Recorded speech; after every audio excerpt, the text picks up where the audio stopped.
It was honestly, I still think Deku would win. Real quick, before we even start this video, make sure you guys join my Twitter community. Okay, it's gonna be down. It's gonna be down in the description. It's going to be down here.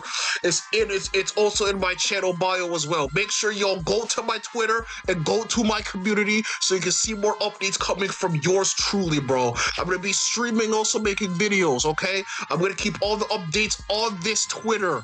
Okay, make sure you join the Twitter community. Miles Morales versus Deku, bro. I actually heard it was bad, bro. I mean, I don't think it is bad, but let's just see. So, debunking Spider-Man versus Deku Death Battle by Long's Takes. Death Battle just released their highly anticipated Spider-Man vs. Deku Death Battle video, and as you probably know at this point, Deku came out as the winner. Now, on this channel, I've talked... Oh, you know how strong Deku is? Deku, that's like All Might strength versus a spider. Like, bro, Deku's obviously gonna win. Here's the thing. I didn't mind if Miles lost. I really wouldn't mind because Deku's cool, and Deku is like league stronger. It just made sense. About both the power scaling of Marvel Comics as well as My Hero Academia multiple times, so I feel mostly qualified to talk about the scaling of both universes. Therefore, I can say with a good deal of confidence that once again, Death Battle has massively fumbled in their scaling and analysis. How did they fumble this? No, I don't think they would have fumbled. Deku is strong. People underestimate Deku's strength. Yeah, he's not Goku level, you know? He's not Goku. But still, it's like he's really strong for his age, too. Particularly on the side of Miles Morales' version of Spider-Man. So today, I'm going to go over what Death Battle got right, what they get wrong, and who really wins between Spider-Man and Deku. If you like this kind of stuff, make sure to like and subscribe, and let's jump right in. Now, as this is a debunk video rather than a straight versus battle analysis, I have to lay out a couple of ground rules. Primarily, Death Battle does not deserve harassment for anything they do, but is pretty much the largest and most popular source of power scaling content on the internet. I think it is only fair that the information and opinions they give out be met with well thought out criticism and critique, like I hope to do with this video. I'm here to attack the arguments made, not the people behind them. Next, I only care about the actual analysis of the characters and what they can do. Therefore, I am completely ignoring the animation at the end of the battle. Animation's far better. It is irrelevant, yeah, because you're supposed to have like the data and stuff like that. But like, at least put animation in the background though. It'll be fire. It has no impact on the video besides who actually wins at the end. With all that understood, let's begin with the bulk of this video's problems with the analysis of Spider-Man. Now, the major issue in scaling Miles overall is that if you pretend you can only scale characters off of their own pure attack potency or destructive capacity feats, then yes, Miles really hasn't caused any big impressive explosions or anything like that. However, as a comic character, Miles has fought or beaten up or is comparable to other characters who have done impressive things, and you're just outright ignoring scaling if you pretend Miles in no way compares to them for some reason. Miles doesn't compare. Duh. Miles never did anything crazy. If you really think about it, right? He's just a spider. Yes, he's like Peter, but I think he's actually weaker than Peter. He's like physically, he's weaker than Peter, but like, but his electric powers make up for it. So yeah, he's literally just Peter, but with electric powers, bro. In fact, a weaker version at that. But we'll get into that in a moment. Like always, Death Battle begins with a totally fine character summary for Miles, with their first actual scaling of note coming from scaling Miles to Peter Parker's Spider-Man, which is totally fine. There have been many statements saying Miles has all of Peter's abilities as a baseline, and they've clearly shown relativity even very early on in Miles' career. They use this to scale Spider-Man to baseline light speed, as Spider-Man has multiple instances of dodging lasers or light-based attacks. Now, that's fine as a baseline, but there are just obviously so many instances of Spider-Man scaling to characters who have pulled off FTL or MFTL feats, so by extension, Miles should scale there as well. Just for an example, Iron Man armor Mark 29 was able to fly to the sun at anywhere from 8 to 33 times the speed of light, and Spider-Man is able to fight evenly, react to blitz, and dodge attacks from the infinitely more powerful Iron Man Mark 51, with Miles literally watching the fight. This That's true. can be done with so many many other characters, like Spider-Man reacting to and dodging Thor, who is dozens of feats at MFTL speeds and beyond. But you get the picture. Regardless, calling him just a light speed character is certainly a nasty low end of what he can potentially do. Next, they commit a far worse scaling sin and decide to scale Comics Miles to his Insomniac video game version, based off his feat that came from when he contains the explosion that would. Wait, isn't Comic versus Insomniac Miles, bro? Isn't the comics way stronger than Insomniac? I don't think Insomniac Miles is that strong.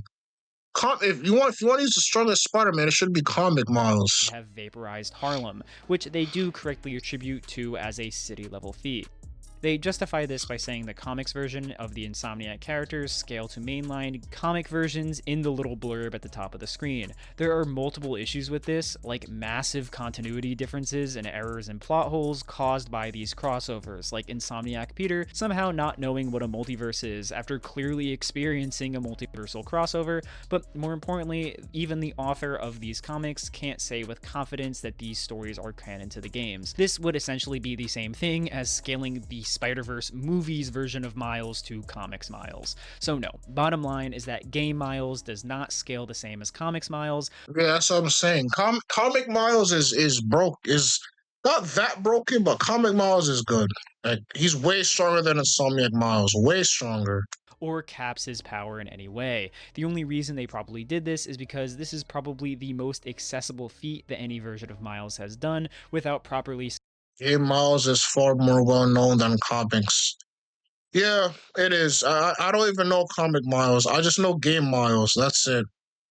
So they probably just use Game Miles as as an example. Scaling him to other characters and their feats. This is especially ironic given that later on they try to once again cap his vibranium suit to a similar tier by actually using a feat from Sam Wilson. So they use other characters' feats to cap Miles' abilities rather than upscale them, even when the vibranium has nothing to do with his actual strength. In fact, in recent comics, Miles overpowers characters who can rip and tear his suit, scaling.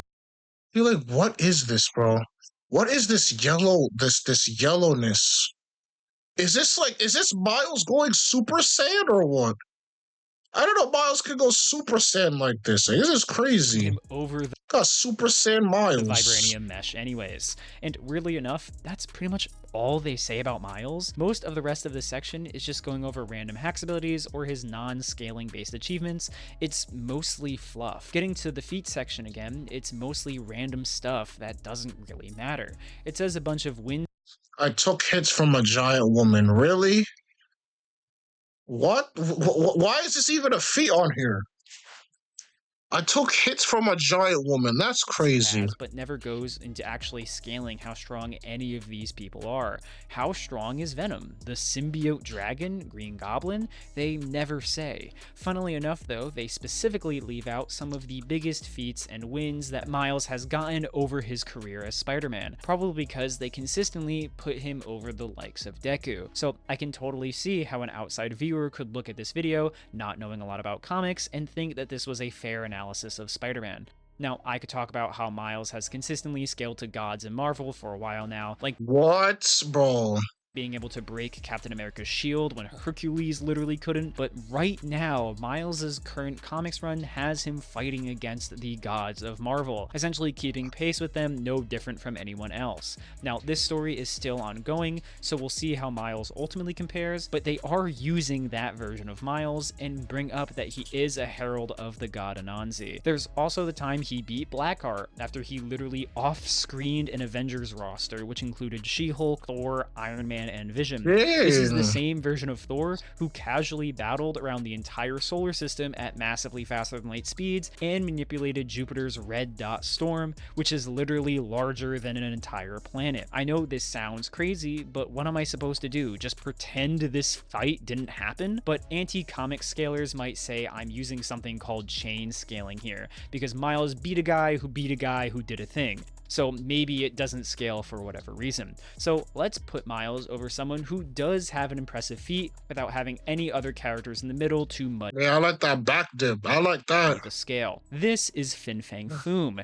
an big alien dragon guy. I still don't get what he's getting at here. What's the debunk?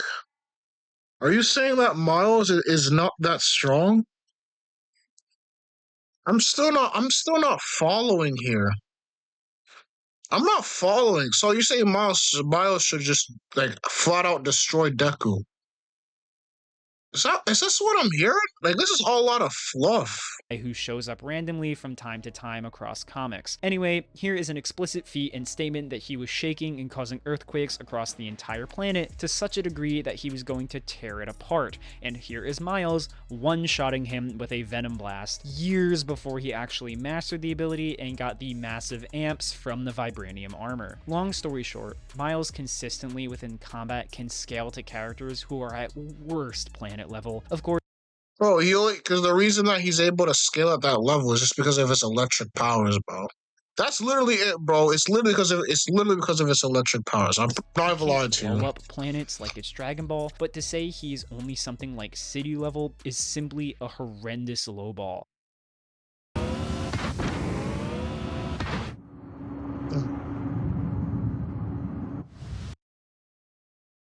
Moving on to Deku, this section is far easier to talk about because Section's only like 2 they minutes. were actually mostly spot on here. They take a mid-end speed scale for Deku, putting him about light speed, which is fine. You can obviously go higher with Aoyama's laser and All Might speed multipliers, but it wouldn't get you over what Miles can do regardless. Still though, it's pretty funny that they scaled Deku without gear shift to like faster than a Mach 6700 bullet, which would make Deku over 100 times slower than the Miles that they scaled to light speed, meaning by their own logic, he'd just get blitzed. Still, they do correctly point out that the best feat in the verse is Deku's uppercut to defeat Shigaraki, but they actually lowball this calc a lot by putting it at 362 gigatons of TNT. From what I understand, this would be like island level, which scales similarly to like Model 9 Iron Man armors. Regardless, this feat is way stronger, and it's actually more like multi-continental or 42 petatons. This is because they don't take the entire feat into consideration, only calcing for the clouds that the initial punch pushed away within the panel. However, if you actually keep reading the manga, you would know that this punch caused weather to change across the entire planet, which is why the feat is Dang! actually Bro punched so hard that he just controlled the whole weather. That's crazy. That's just punching so hard that he just controlled the weather, bro. multi-continental and far stronger than that one panel would make it seem. Still, a feat like this at best is comparable to a low end of what Fin Fang Foom was doing, and again, Miles is faster and at least with electricity can one-shot characters on that tier. So if you want to be nice to Deku, you can say he's physically stronger than Miles when it comes to actual punching power. The issue is though that Miles has repeatedly taken down people stronger than himself with those Venom attacks. If they were to Yeah, fight it's the electric powers, bro. The electric powers that he has are broken. I'm not even gonna lie to you. in my opinion, Deku is simply never landing a hit, even if he is stronger. It is getting completely fried by Miles' electricity, which Yeah, I'll say Deku has a chance, right? I think Miles is like, he's more agile, more versatile, more like all that foolishness, right? All Deku knows how to do is punch, but Deku's smart. Like Deku's like very, very smart. Like he's not All Might where he just starts punching people randomly, you know? So like it was honestly, I still think Deku would win. Just because like he's way smarter than Miles, way smarter.